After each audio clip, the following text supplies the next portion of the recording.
Israel versus Palestine. And I know that even saying that sentence means I'm losing followers online and I'm on the verge of being blocked on all social media and in life. That's how contentious this topic is. I mean, before you even finish the sentence, people are like, "You idiot, how dare you, shut the hell up." But guys, we have to talk about it because this is one of the most difficult stories that has existed in our lifetime. I mean, there are lots of fights that seem like they'll never come to an end. You know, India versus Pakistan, China versus Tibet, white people versus rhythm.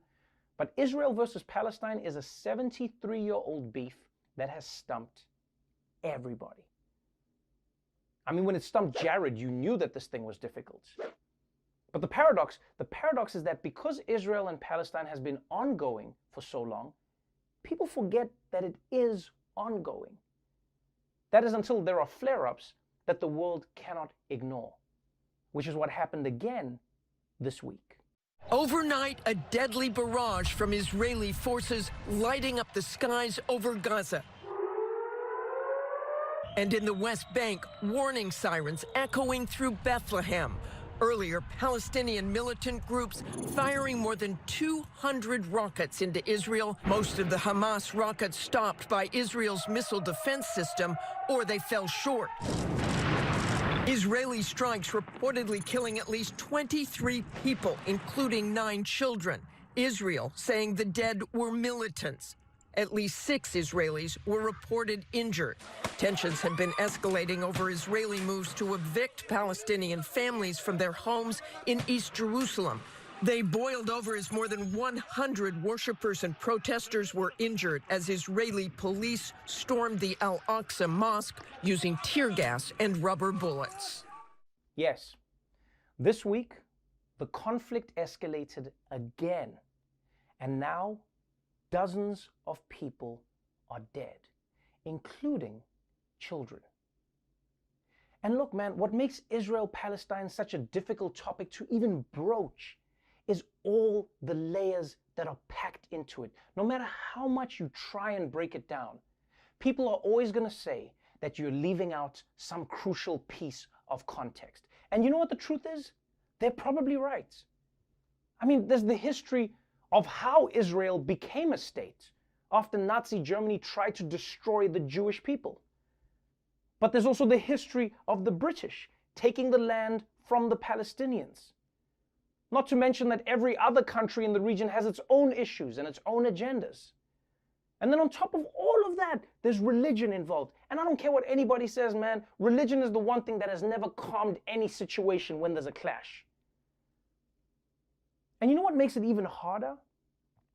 Is the fact that who's right and who's wrong always seems to change depending on when you start measuring time. This week was the perfect example of it. If you start from Israel fired rockets into Gaza, well then Israel is the bad guy because they're bombing Gaza. But then you take a step back in time, you go, well, Hamas fired rockets at Israel. Well then Hamas is the bad guy. But then you take a step back and you go, but the Israeli police, they went in and started beating people up in a mosque during Ramadan, the most holy time in the Muslim calendar. Well, then Israel is the bad guy. But then you go, well, the Palestinians, well, they were throwing rocks. Well, the Israelis, they were kicking people out of their homes. Well, the Intifada, well, Israel keeps taking more and more land. Well, the Arab invasion, and back and back and back, and who knows how far. Like, you probably find the first cavemen who hit each other with clubs were probably Israeli and Palestinian. I don't know. And look, I don't want to have that argument. I don't want to have that argument and the noise that goes back and forth in this thing, because honestly, I don't think that any TV show in 10 minutes is going to come close to solving Israel-Palestine.